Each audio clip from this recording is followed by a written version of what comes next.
What is good, yo? It's your boy Ty back here with another video, and in this video today, we're gonna be talking about the Joel Embiid card that is going to be coming to NBA 2K22 MyTEAM tomorrow. Now, the 2K community was kind of expecting Joel Embiid to be involved in the Moments of the Month thing. No, it's not. Everybody's still trying to get Ben Simmons, but Joel Embiid, who's just been having an incredible time recently in real life, man. How many 30-point games does this dude have is now in my team. Now, before we dive into what this means for you and your squad, if you are new to my channel and have not yet, please consider smashing that subscribe button as we're on the road to 90,000 subscribers. So, we're going to just start off by looking at the Joel Embiids that we have seen this year, okay? This year. Now, there's a couple of important things that I want to know with Joel Embiid, okay? First things first, okay? He's 7 foot tall, 7'5" wingspan, but I feel like his player build is always pretty solid in 2K. I mean, you can disagree if you want to, but I feel like the player build for Joel Embiid is something that I'm always a pretty big fan of. There's two things I really like about Joel Embiid always: his player build and the release. So, jump shot 47. Absolutely incredible release. If you remember Thon Maker's same release as him, upper is Zach LaVine's. Big dribble style is not great. Now, here's the question marks behind Joel Embiid, okay? Let's just go and look for maybe a Joel Embiid that we saw last year about this time, okay? It's tough because I don't know if we have a Joel Embiid that's even comparable, right? This one came out on January 21st, but it was a Moments Pink Diamond. Now I expect Joel to be a lot better. Inferno, obviously, this Joel Embiid came out way later in the year, so we don't really even have an accurate representation of a Joel Embiid. But here's what I think we could see, okay? I think we could see a Galaxy Opal Joel Embiid have around, 17, 18, 19 Hall of Fame badges. Combine that with a low 80s speed, low 80s lateral quickness, incredible interior defense. This is the Joel Embiid we saw last year. He is going to have brick wall. He is going to have rim protector. I would be very surprised if Joel Embiid this year, I mean, let's just go to the cards he has already. I would be very surprised if Joel Embiid this year doesn't come with all these badges at least. So, you're going to look at a Joel Embiid with at least 5 Hall of Famers. He's probably going to get brick wall, probably going to get rebound chaser, maybe get worm. Then it's the big question markers. Are they going to give him chase down? Are they going to give him interceptor? Those types of badges. Shooting wise, expect him to have a couple Hall of Famers, and then obviously finishing wise as well with the Hall of Fame back down Punisher. Back down Punisher on next gen especially is more important than it ever has been. But here's the thing with Joel Embiid. We've already seen a Joel. He's not going to get a worse interior or rebounding ratings. No worse on strength.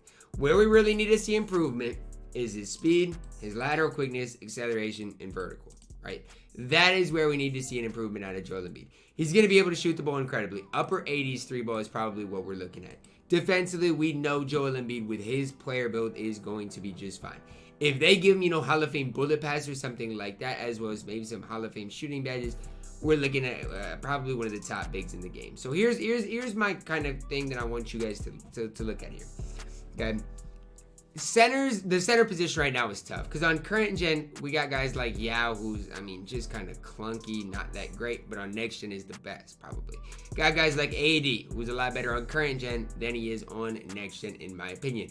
Joel Embiid is just going to be that hybrid. Don't expect Joel Embiid to have as good as perimeter defense and stuff as Anthony Davis, but on the flip side of things, expect Joel Embiid to be better on the interior because he is 7 feet tall with a wide player model. That's kind of the thing I'm getting at is Joel Embiid is going to be that hybrid type of player.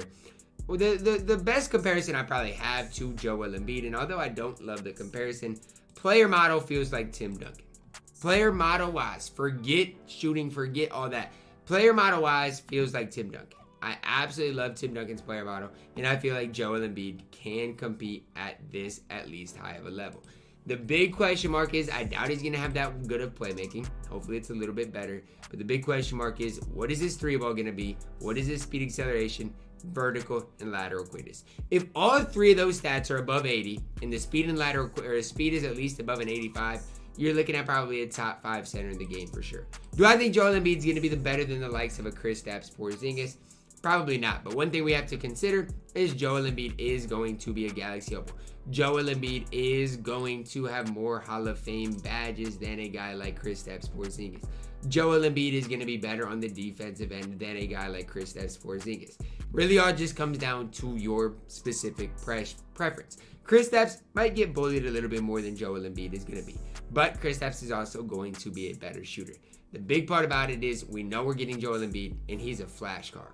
Okay, he's a flash card. So let's just go. Let's take a trip down memory lane to some of the flash cards that we have seen this year. Not flash glitch. Some of the flash cards that we've seen this year. Clyde, he was okay. Penny was okay.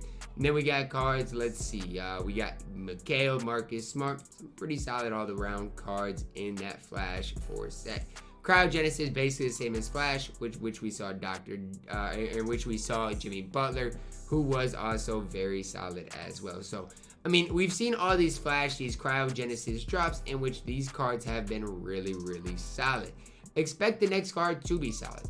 Galaxy Opal Chris Bosh, the last iced out card we saw. Okay, basically the same thing. He had 14 Hall of Famers. Joel Embiid is gonna have 15 plus Hall of Fame badges. This came out on January 7th. It's now January 28th by the time we get Embiid 3 weeks later. Embiid is going to be up there, man. I don't know if we've ever had really a Joel Embiid that has been like, wow, this card is a must-have. I mean, the Pink Diamond Reward was really good. And then obviously this next card was good as well, the Galaxy Opal card that we got that year. But here's the deal, even this Pink Diamond Embiid wasn't that good on the defensive end of the court. I mean, he just wasn't, in general, that good on the defensive end of the court. I do think this Embiid we see tomorrow is at least this good stat-wise, if not better. Now, don't expect him to have the 25 Hall of Fame badges, anything crazy like that. But I do expect him to be a little bit better than the 2K20 Joel Embiid we have. I don't really have a good comparison because he's going to be way different from any Joel Embiid that we have seen in previous years. But if his stats look anything like this, I mean anything like this, like even an 85 3 ball, an 83 speed, and 83 lateral quickness, and anything like that, even without the ball handle, he is going to be absolutely elite. Do I think he's going to be better than Yao on both gens combined? No. Do I think he's going to be better than AD? No. Do I think he's going to be better than Kristaps? No. But I do expect him to be kind of that hybrid between a Kristaps and AD, the hybrid between a Yao and AD, and just be able to compete on the interior as well as defend the perimeter. That's really what I'm expecting out of Joel Embiid. This is a big drop because honestly, a lot of people thought he was going to be in the moments of the month kind of set, and that's just not the case, okay? HTB said, my new center. A lot of people are going to be excited about Joel Embiid, everyone who grinded for level 40. I'm just going to say, I still think Yao is going to be better than Joel Embiid. If you guys disagree with me, let me know that down below in the comments because I'm sure a lot of you guys are going to run the process himself. Expect his price to be pretty high considering, I mean, a lot of people do want their Joel Embiids. Release-wise, you can't get any better for a center, to be honest with you. Expect that jump shot 47, which is an absolutely elite release in my team. I'm excited about Joel Embiid. Is it a game-changing center? No. Probably not game-changing, but he is kind of that hybrid center in case you want a guy that can compete on the interior as well as the perimeter. Let me know your thoughts on Joel Embiid down below in the comments, guys. I'm excited to see who else we do get even later on tonight. Drop a like on the video, subscribe if you are new, and as always, man, I love you guys, and have a blessed day.